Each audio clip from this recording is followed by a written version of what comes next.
അതെ, ഇന്നൊരു ബീട്രൂട്ട് തോരൻ ഉണ്ടാക്കാൻ പോവാണ്. ഒരു ചട്ടി അടുപ്പത്തേക്ക് വെച്ച് കടുക് പൊട്ടിച്ച് ചെറിയുള്ളി, വെളുത്തുള്ളി, പച്ചമുളകും ചേർത്തിട്ട് കറിവേപ്പിലയും ചേർത്ത് നന്നായിട്ട് ഇളക്കുക കേട്ടോ. ഇളക്കി ഒന്ന് പകുതി മൂത്ത് വരുമ്പോൾ കുറച്ച് ജീരകം അതിനകത്ത് ചേർത്ത് പൊട്ടിക്കണം. ജീരകം ചേർത്താൽ നല്ല ടേസ്റ്റ് ഉണ്ടാവും. ഇത് എൻ്റെ റെസിപ്പിയാണ് കേട്ടോ. ഞാൻ ജീരകം ചേർക്കും.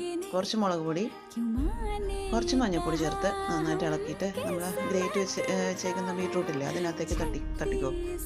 എന്നിട്ട് നന്നായിട്ട് അങ്ങോട്ട് ഇളക്കി ഒന്ന് കുറച്ച് ഉപ്പും ചേർത്ത് ഇളക്കി നന്നായിട്ടൊന്ന് തത്തിപ്പൊത്തി ഒന്ന് അടച്ചു വെക്കുക.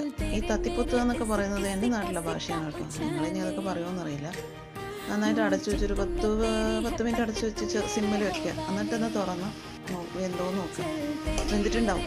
അപ്പോഴത്തേക്ക് അതിനകത്തേക്ക് കുറച്ച് തേങ്ങ ചതച്ചു ഇടാം, ചുരണ്ടി ഇടാം, അവനവൻ്റെ ഇഷ്ടത്തിന് എങ്ങനെ വേണമെങ്കിലും ഇടാം. തേങ്ങ ചേർത്ത് ഒന്നും കൂടെ നന്നായിട്ട് ഇളക്കി. പിന്നെ ഞാനിതിനകത്തൊരു സ്പെഷ്യൽ സാധനം ചേർക്കും കേട്ടോ. കുറച്ച് സവാള നീളത്തിലരിഞ്ഞത് ഇതിനകത്തേക്ക് ചേർത്തിട്ട് നന്നായിട്ട് ഇളക്കിയിട്ട് ഒരു 5 മിനിറ്റും കൂടെ ആവി കയറ്റിയെടുക്കണം കേട്ടോ. നല്ല ടേസ്റ്റുള്ള കറിയാണ്. അപ്പോൾ ചാനൽ ഇഷ്ടപ്പെട്ട ലൈക്കും സബ്സ്ക്രൈബ് ചെയ്യാൻ മറക്കല്ലേ. പുതിയൊരു വീഡിയോ ആയിട്ട് നമുക്ക് വീണ്ടും കാണാം. അതുവരേക്കും ബൈ.